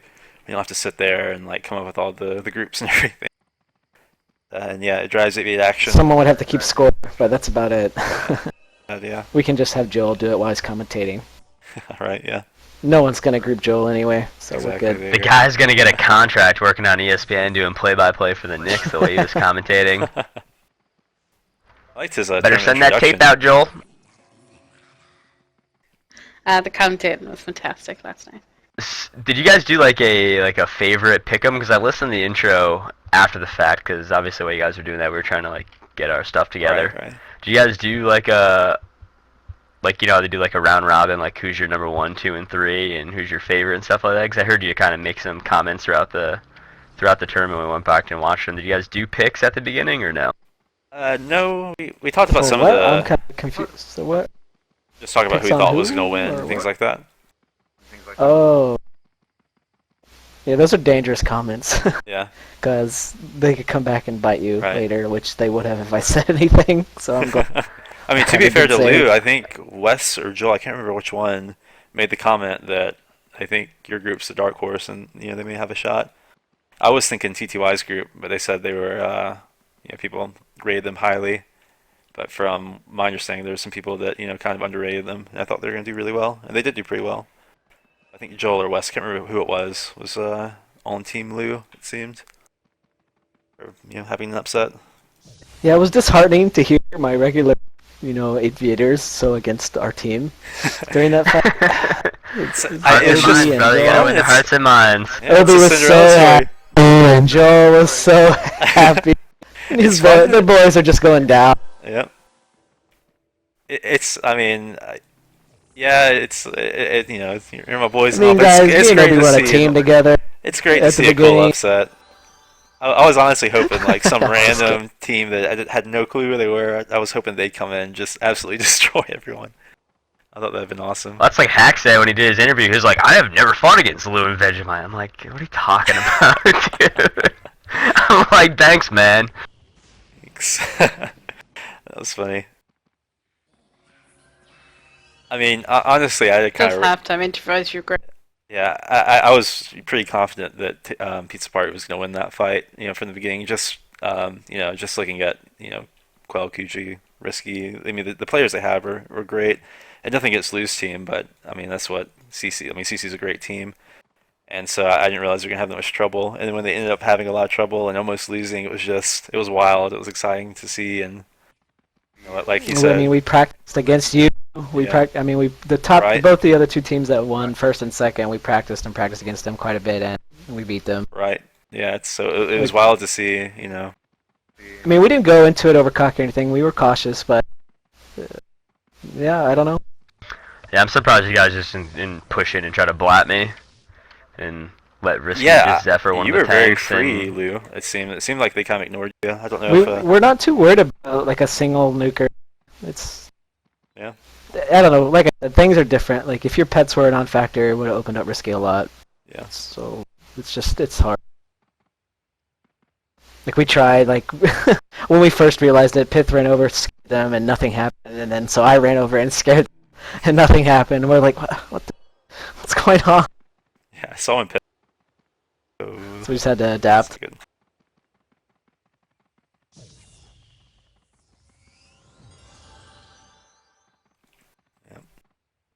yeah, it was I don't know, it was pretty aggressive. Our strat was we were trying to get the pets into every tank group we fought or whatever group we fought. We were trying to get the pets on either the bard or the healer before we sauced on top of you, and that was really kind of what the game plan was. Yeah, our original strategy, like I said, I mean, pets were no issues for us at all. We took them out of the fight completely. Originally, we had 3 pet scares with the Mauler, Valk, and Warden, so pets weren't really an issue for us. That's why this tank setup was so strong. When we scrammed against OB, I mean, he fought us, and so did those other guys. So, I mean, yeah, unfortunate, but Unfortunate. still can't be. I mean, Hin's team, they're awesome players, regardless. So they deserve to win for sure. Maybe you guys fight at some point. Pendragon. Pendragon's gonna be this rule set for a little while, from what I understand from John. Is it staying on that what rule did he set? Yeah, it's staying the rule set. John said for a little while, so people That'd be can cool. come Maybe in we'll, and yeah. Maybe you can set up a fight with Hin's group at some point, like next weekend or something. Be I fun. mean, I'm open for it for sure. Yeah. I can pass along the idea to them. See what happens. It'd be fun to see, because I was really wanting to see you guys and how they were able to handle you, because I know we had issues with a similar setup. Although we played it like that was our first time really playing together with those guys. Like the first time I ever played with Faxo in my life. So it was kind of Yeah. but No, yeah. yeah, it was gonna we got better probably, but I don't know if we were gonna be able to really handle you guys, because you guys kind of wasn't really a close fight when we fought. There's a someone named Tip Clips just waved to me, Kuj. Is that you? Nope. Wow. Got a fanboy, I think.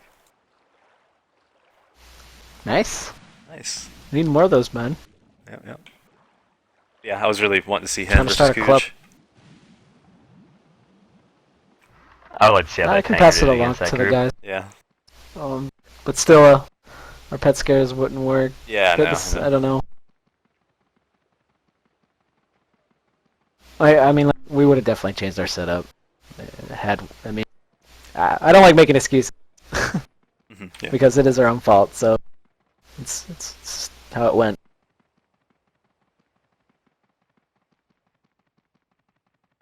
So at that point, it would have been a full caster probably.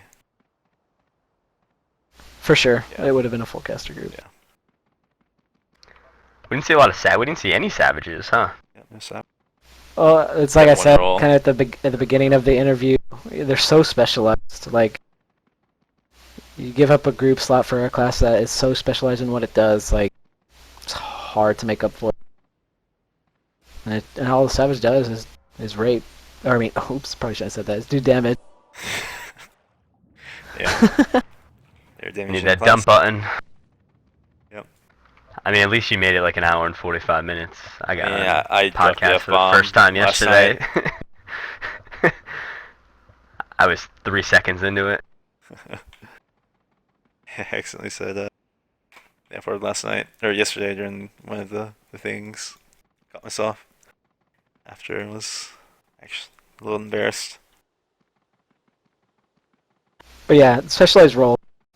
I don't know. It's got a lot like a Thurg, but even a Thurg has obviously more things to do than a Savage, so it's just hard to fit a Savage into that. Honestly, there was no reason to ever run a Savage over the Mauler in a 5v5, I don't think, ever. Especially if you're pushing as casters, that Savage will get eaten up probably. Whereas the Mauler like makes everything so much beefier. Just with that Yep, sort of thing. we just had him play middle Well, we wanted him to play mid lane and stay on bards and healers and just shield the front. Valk and Armsman together should be unkillable up there as a duo. Yeah. Did Pith have AOM, by the way? Against the caster groups? I think so, yeah. Yeah. I'm not sure, I think so. He's probably like AOM 6 or 7. I'd have to go check the logs. There's a lot of fights, or a lot of RAs you need to get on the Valk. At rank 11, you can probably. Yeah, I'm not sure. I think Chronic when he was AOM 7. I know yeah, he didn't go everything Echo, else is still right? new. I wanted to ask you about that, Lou. Why was he Yeah. sword? Is that something that just. That is. So he usually plays that small man, and that's kind of his small man spec, so it's something he was real comfortable with. He actually wasn't even pin spec, he was high Odin's high mend, well, mediocre Odin high mend. Huh. Kind of something that's worked for him. He really didn't die ever by himself. The only time he really cost us is when he got CC'd out, and it really wasn't, obviously that's not his fault that he got CC'd out. He was just kind of a self-sufficient floater up front, was able to interrupt and lock down people, and damage may not be as high with Spear, but we really weren't worrying about him doing damage. We were really kind of relying on the BD to do all the damage and let the champ and the Valk just lock people down, and if they can kill a squishy target and collapse, then let them do it. Yeah. But they're running like double weary charges and stuff like that, so they were trying to weary on squishy targets, you know, the weariness from Medal of Honor. Right. And just try to blap something real quick. So just a little more of a small man spec, something a little different. That's interesting, yeah. It's just been a while. I remember seeing it, and I was like, it's pretty cool, I guess, yeah. Interesting to see. I think it was 35 sword, 35 Yeah. shield, 42 men, 41 Odins or something like that. The biggest thing I was surprised with, I think there were only You know- 3 thirds. And, at least on post count, when people were like coming up with setups and stuff, Thurgs were super popular. Everyone was Thurg this, Thurg that, and you only saw, I think, 3 of them out of the 9 groups. Might have been 4, but I think it was There was like more 3. BDs. Yeah. I think there was 4 BDs and 3 Thurgs. Yeah. Yeah, also the bees fit well with the I- body sork, and there were a couple body sorks as well. They do. Yeah, the double debuff is awesome, and one's an insta-cast, so you don't lose any DPS on it. And also like the constant pets. Like you don't have to like worry about casting them, they're just there. On ink and stuff. It's cool. Well, alright. Yeah. We've been going for about I think 2 hours talking about the tournament. Probably gonna close out soon. If any of you guys like to make any final comments or anything, I do. Okay. There will be no podcast next week because I think it is Labor Day in the US. Is that right? Yep. Yep. Okay, so there's no podcast next week. But the week after the 13th, Cyric will be doing a podcast, and then on that'll be a contest podcast. By the way, we'll be giving away some prizes. There'll be more details posted about that between then and now. And on the 20th of September, we have an interview with one of the artists, Greg, who will be showing us some stuff and what he does and behind the scenes kind of stuff, which sounds very cool.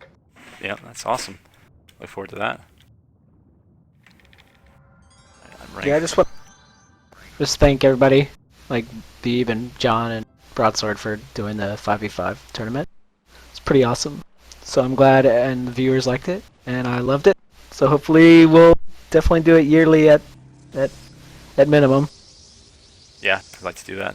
Nice annual tournament type thing would be great. Yep.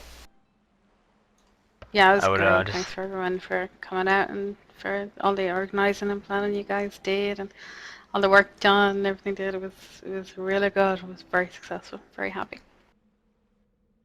Yeah, I definitely just want to say thank you to obviously Kujii and Obi and all the other knights who helped organize it, and Beebs and John. It was a lot of fun, and definitely kind of reinvigorated my commitment to playing Dark Age on a every night basis if possible. Good. I was kind of not playing as much for the last couple of weeks, kind of was getting burnt out of playing, but the excitement and the energy and the competitiveness behind it It wasn't about making your own points. It was just about going out there and trying to be competitive and having a good time. So thank you for that, and thanks for having me on the podcast tonight. Oh, thanks for coming, Lou. It's fun having you. Yeah, thanks for coming. All right, guys. Well, we're going to close it out here. Thanks for joining us. If you joined us late, you can watch the past broadcast when we close it out here on our Dark Age Camelot Twitch. I think people will have the podcast uploaded to the DAOC YouTube tomorrow, probably, maybe tonight. So check it out there if you want to rewatch it. And as always, thanks to Kujii, and then thanks to Lou and Bevan for joining me.